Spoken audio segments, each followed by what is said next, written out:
Assalamualaikum warahmatullahi wabarakatuh. Kembali lagi di channel Berita Mistis. Untuk kisah kali ini masih melanjutkan dari kisah yang sebelumnya, sebuah kisah dari tulisannya Simple Man. Kisah yang berjudul Petuk Mati Lan Bahu Lawean. Dan sebelum kita lanjut ke ceritanya, tekan dulu tombol like video ini dan jangan lupa tekan juga tombol subscribe channel ini. Nyalakan juga lonceng notifikasinya agar tidak ketinggalan cerita-cerita lainnya dari channel ini. Dan buat teman-teman yang pengen membaca langsung ceritanya, nanti silakan saja kunjungi linknya yang nanti akan saya sertakan di kolom deskripsi. Dan seperti apa untuk kelanjutan dari kisah ini, langsung saja kita masuk ke ceritanya.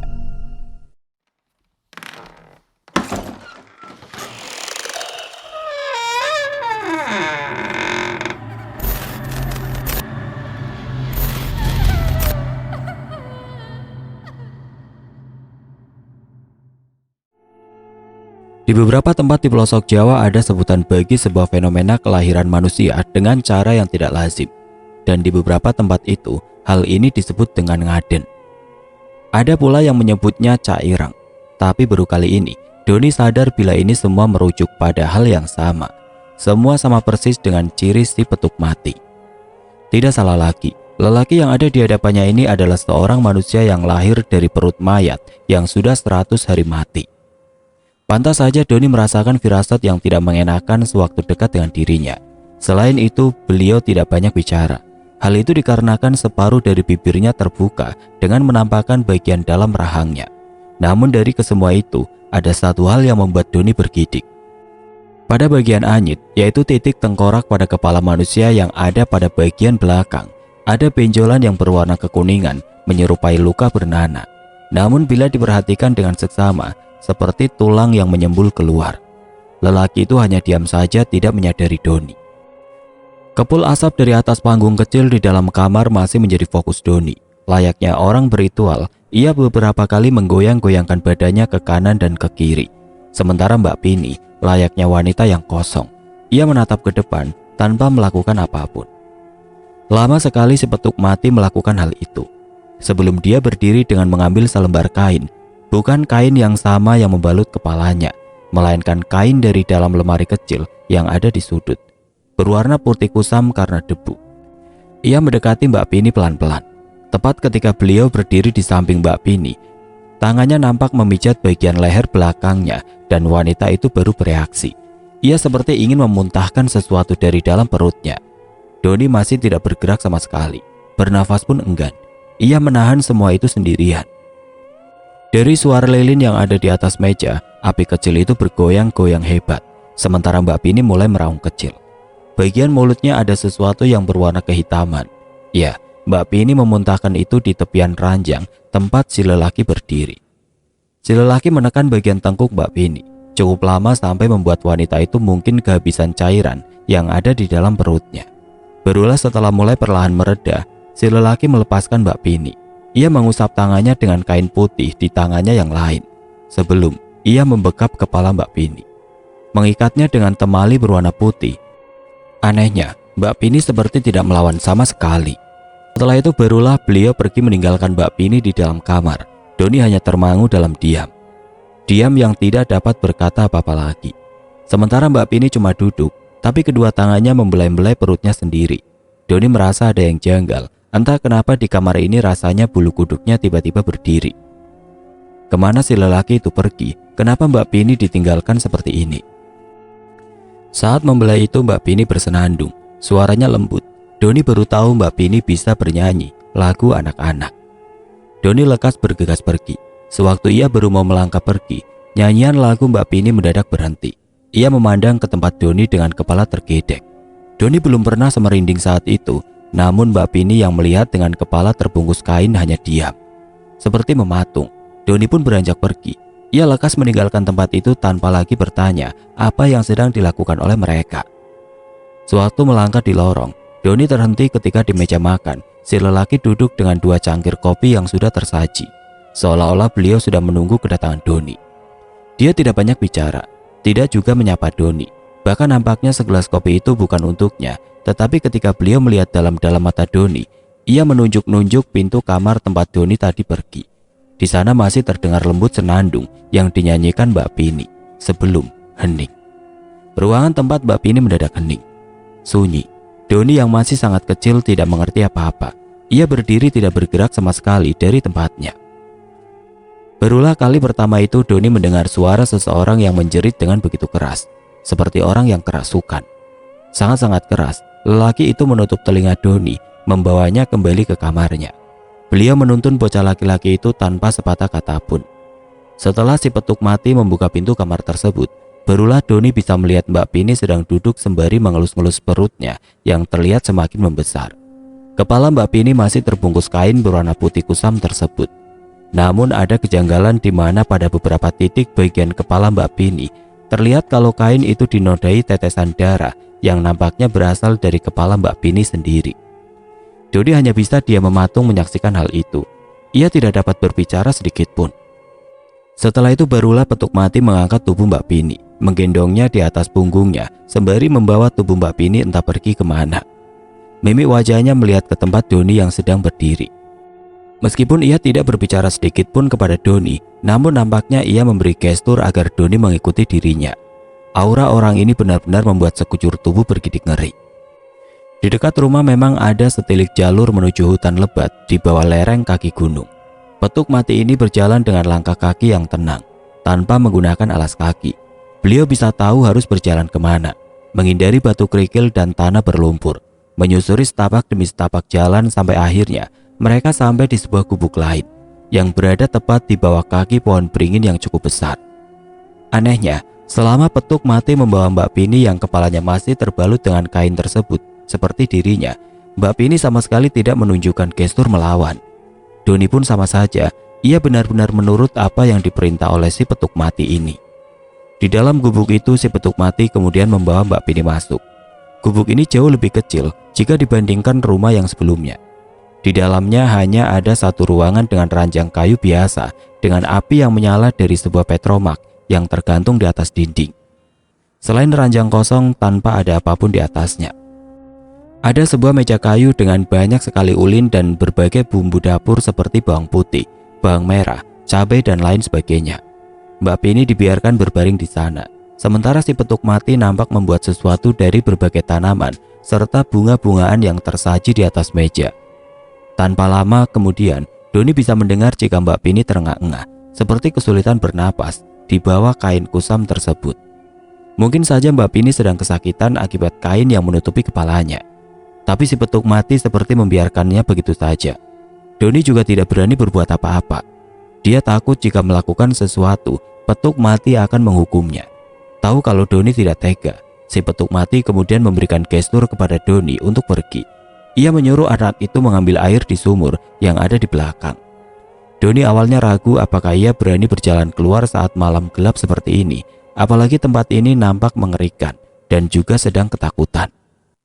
Namun melihat sorot mata kosong dari si petuk mati membuat Doni tidak memiliki pilihan lain selain melaksanakan perintahnya.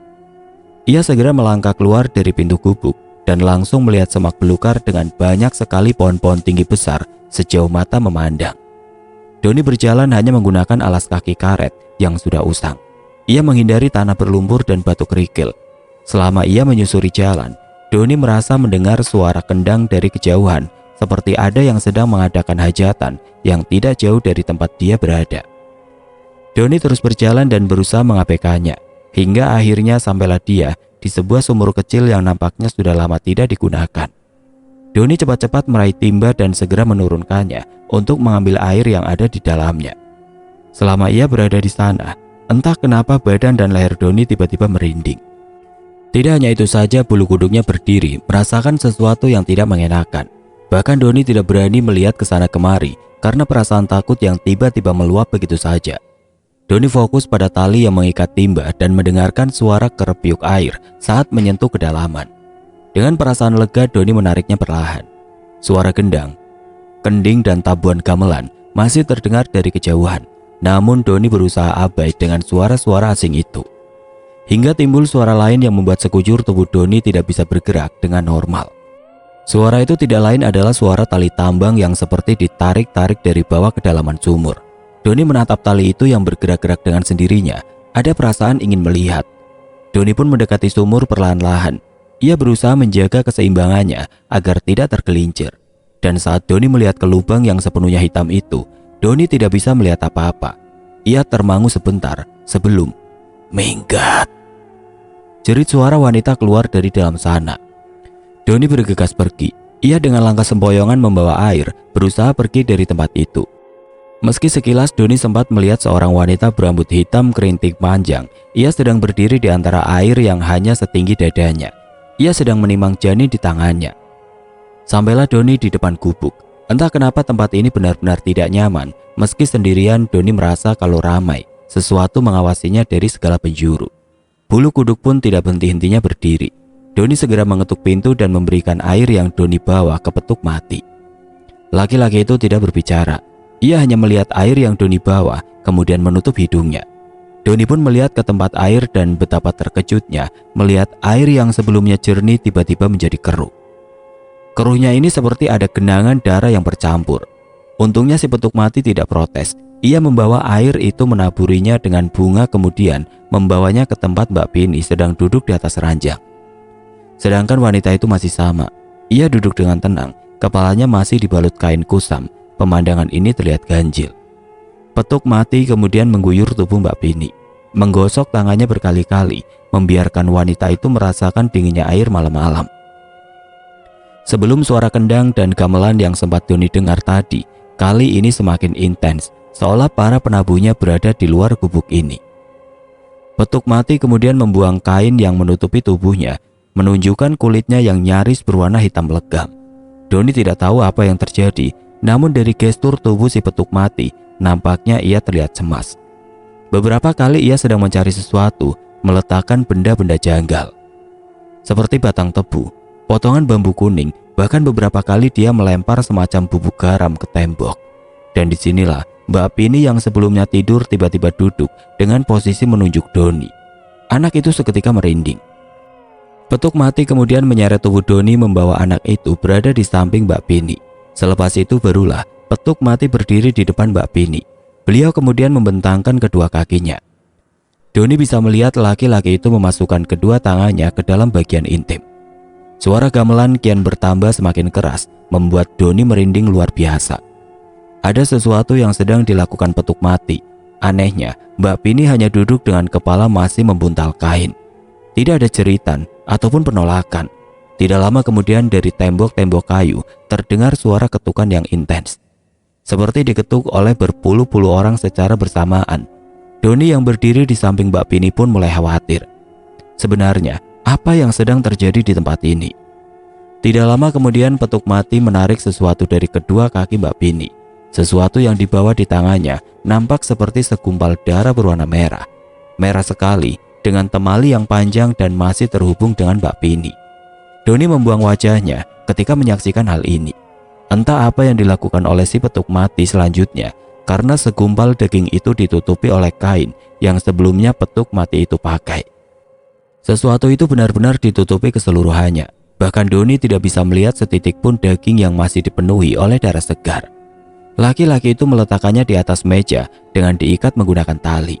Kemudian ia mengikat tubuh Mbak Pini dengan tali lain di atas ranjang kayu tersebut. Barulah si petuk mati berbicara dengan Doni. Suaranya terdengar terbata-bata sampai Doni tidak mengerti perkataannya. Untungnya Mbak Pini seperti tahu apa yang coba dikatakan oleh si petuk mati. Di bawah kain yang membungkus kepalanya, Mbak Pini seolah bisa mengerti apa yang coba disampaikan oleh laki-laki itu. "Semalam," kata Mbak Pini mengikuti kalimat si petuk mati. "Semalam saja di sini. Jangan lepas kain anak itu.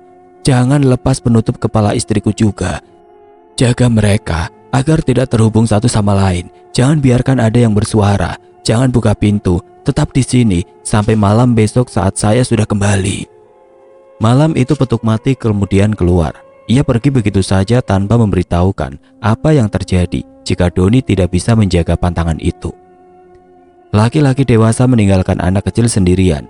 Doni hanya meringkuk di samping ranjang Mbak Pini saat Mbak Pini tiba-tiba tertawa cekikikan. Benar, di gubuk terpencil bersama dengan wanita yang mentalnya tidak stabil, kemudian ditinggal dengan sesuatu yang dibungkus dengan cara yang janggal, membuat Doni awalnya hanya bisa meringkuk di sudut ruangan. Sementara dari luar gubuk, ketokan dan tabu gamelan masih terdengar. Lama sekali bocah malang itu mendengar suara-suara tawa cekikikan, ketokan di tembok sampai gemersak sesuatu yang diikat sepanjang malam. Hal ini membuat perlahan dirinya goyah. Ia ingin melihat segumpal daging itu lagi, tapi petuk mati melarangnya. Jadi ia kebingungan. Tapi yang namanya anak kecil, rasa penasaran tetaplah rasa penasaran. Ia berdiri dari tempatnya duduk, kemudian berjalan menuju ke bungkusan tempat petuk mati mengikat erat benda jenggal itu. Bocah itu mencium aroma amis darah.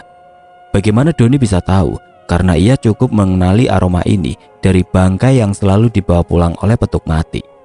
Hanya saja amis darah ini tidak seperti amis darah dari binatang. Ini seperti amis darah manusia.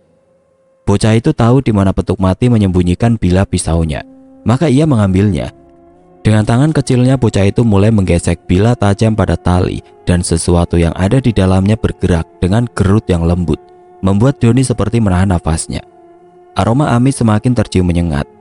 Sementara suara-suara itu masih berputar-putar di sekeliling rumah. Tanpa sadar Doni melihat ke tempat Mbak Pini yang saat ini melihatnya dalam posisi duduk. Benar, wanita itu melepas tali yang mengikat tubuhnya. Dengan kepala masih dibungkus kain.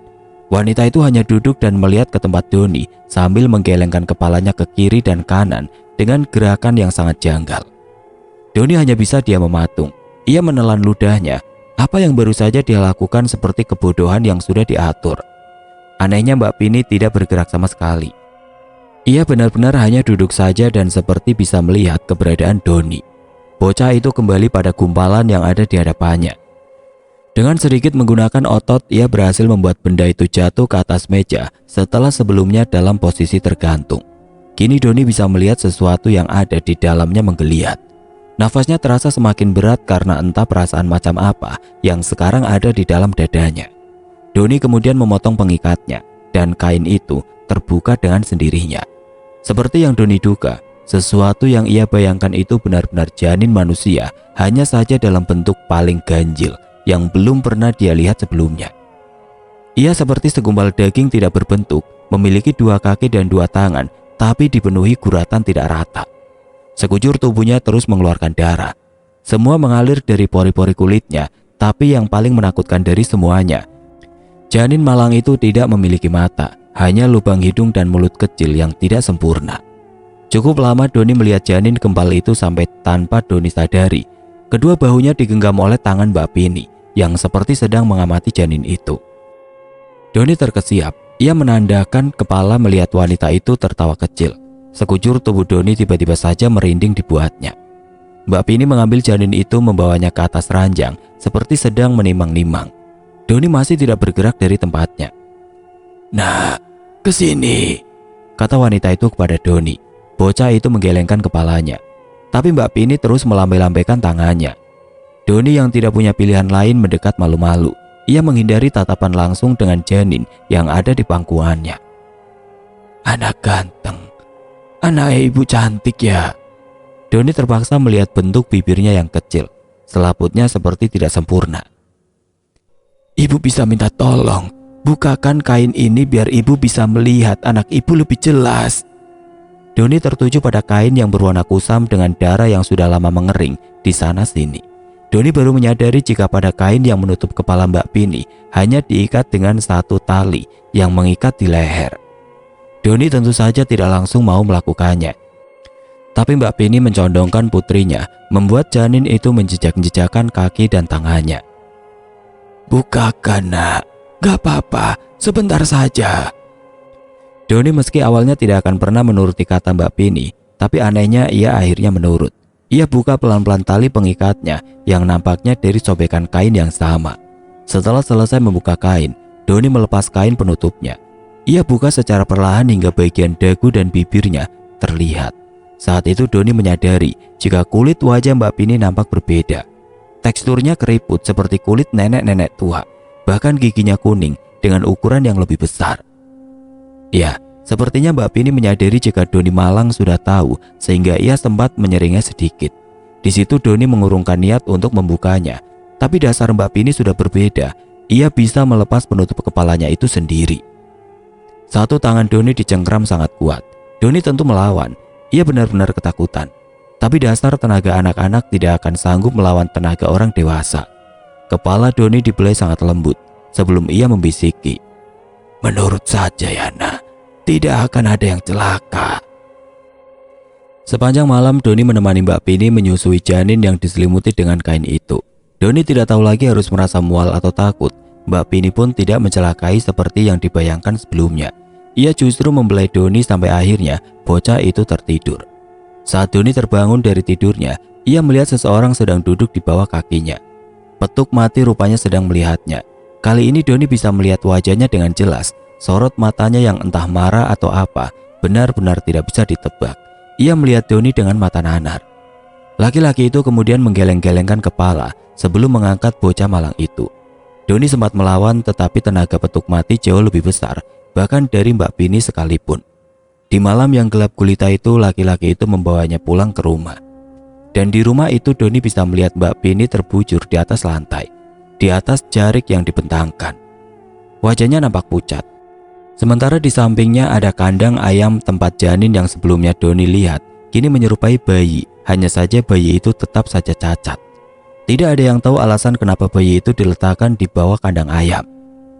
Tapi petuk mati seperti melakukan sesuatu yang benar-benar Doni tidak mengerti. Ia hanya duduk sambil mengisap tembakau, melihat Mbak Pini terus-menerus sebelum ia memanggil Doni untuk mendekat. Saat Doni mendekat, petuk mati membuka lebar-lebar mulutnya. Rupanya terjawab sudah jika lidah laki-laki itu sebelumnya dipotong entah oleh siapa. Petuk mati kemudian menunjuk anak yang ada di dalam sangkar, kemudian menunjuk dirinya. Doni pun sadar apa yang dimaksudkan. Janin cacat itu bisa jadi jika dibiarkan hidup akan menderita sama seperti si petuk mati ini. Apakah itu berarti maksud kata petuk mati itu lahir dari rahim seorang baulawean? Meskipun Doni tidak mengatakannya, petuk mati seperti tahu kalau Doni sudah mengerti maksudnya. Tidak berselang lama pintu rumah diketuk oleh beberapa orang yang dulu pernah Doni lihat. Orang-orang dengan sarung tersambar di tubuhnya. Orang-orang ini berjalan masuk kemudian melihat Mbak Pini. Mereka semua nampak berkumpul di rumah ini. Entah apa yang akan mereka lakukan. Sampai tengah malam tidak ada yang melakukan apa-apa. Semua hanya diam kecuali janin yang cacat itu yang mulai bisa menangis seperti bayi normal pada umumnya. Hanya saja suaranya terdengar aneh, seperti tertahan akibat tenggorokannya yang kemungkinan berbeda pada janin yang normal. Selepas tengah malam, orang yang paling ditunggu akhirnya datang. Sebuah mobil yang sudah lama Doni tidak pernah lihat baru saja tiba. Mas Jono datang dengan wajah yang tidak bisa ditebak. Beliau melihat Mbak Pini kemudian melihat si petuk mati sampai ke janin yang di dalam sangkar ayam. Orang-orang itu mengajak Mas Jono keluar. Mereka saling berbicara satu sama lain. Nampaknya Mas Jono sudah mendapatkan hak untuk mencari jalan keluar dari kesalahan yang sama sekali tidak mereka perkirakan. Beberapa kali Mas Jono juga melihat Doni dengan tatapan yang tidak senang. Setelah berdiskusi lama, Mas Jono pun mengangguk.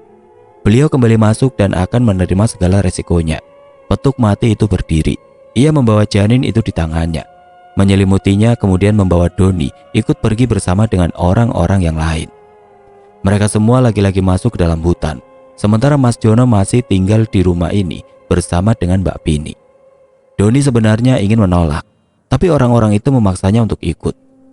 Di gubuk yang sama, hanya saja di belakang pohon beringin, Doni ditunjukkan sesuatu, sepetak lahan dengan patekan atau nisan kayu berbaris sejauh mata memandang.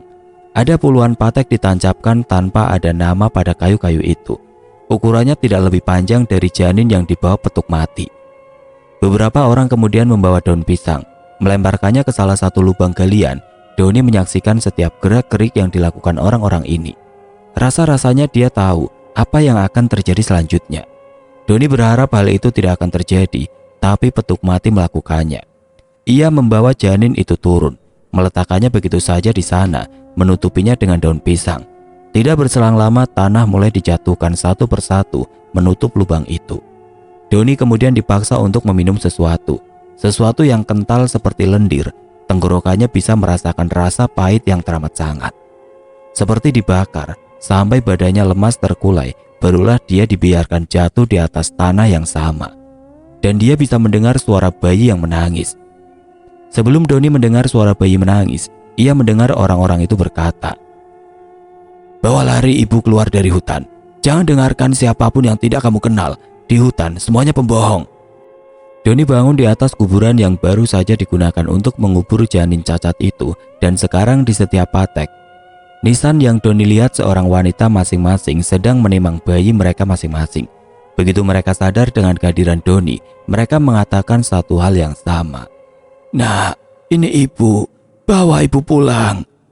Doni tentu saja ketakutan, karena setiap batu nisan ada seorang wanita yang duduk, ada pula yang berdiri. Mereka semua memiliki rupa dan wajah yang berbeda satu sama lain. Hanya satu kesamaan yang membuat Doni bergidik ngeri. Senyuman mereka terlihat seperti senyuman menyeringai yang dipenuhi tipu daya. Bulu kuduk dan sekujur tubuh Doni merinding melewati nisan-nisan itu. Ia tidak tahu apa yang harus dia lakukan di tempat ini. Pohon beringin pun dipenuhi oleh mereka-mereka yang lain yang seperti menertawai. Doni terus berjalan. Tanpa terasa bocah malang itu juga sudah berada di puncaknya. Doni terus berjalan sendirian. Di bawah kaki-kaki pohon, Doni menyusuri jalan setapak sendirian. Sampai akhirnya dia mendengar Mbak Pini sedang duduk di salah satu nisan. Ia sedang menimang bayi. Mbak Pini menyanyikan tembang yang pernah Doni dengar dulu. Bocah itu mendekatinya. Ia kemudian mengatakan kalau disuruh membawa beliau pergi. Tapi Mbak Pini menggelengkan kepala, seolah menolak dan memilih bersama bayinya. Doni melihat bayi itu memang seperti bayi biasa, tidak seperti janin cacat yang sebelumnya dia lihat. Tapi Doni juga tidak tahu cara membujuk orang itu. Bahkan saat membahas keluarganya, Mbak Pini pun juga menolak. Bahkan ada saatnya wanita itu marah dan mengancam bahwa ia tidak bisa dipaksa menyukai anak yang bukan darah dagingnya. Doni pun akhirnya pergi dari tempat itu sendirian. Banyak dari mereka yang berkata kalau dia ibunya, memintanya agar dibawa. Doni hanya menunduk berusaha tidak mendengarkan. Bahkan saat bocah itu keluar dari sana sendirian, Doni hanya menggelengkan kepala kalau Mbak Pini suka berada di sini.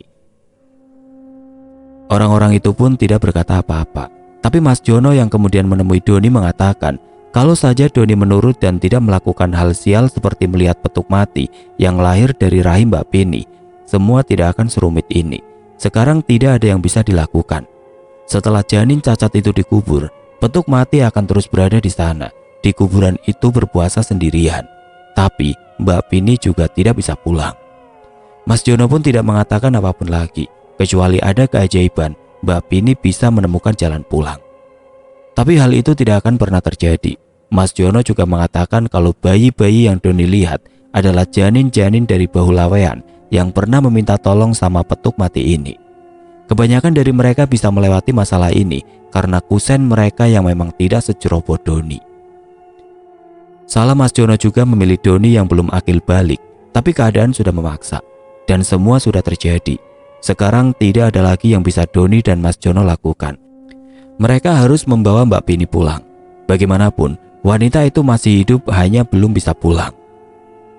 Mas Jono pun mengatakan kalau Doni mungkin lebih baik tidak melanjutkan menjadi anak angkat Mbak Pini. Tapi rupanya keluarga Mbak Pini berpikiran lain. Meskipun keadaan sudah menjadi seperti ini, tapi keluarga Mbak Pini masih ingin mengangkat anak Doni. Mas Jono pun tidak memaksa.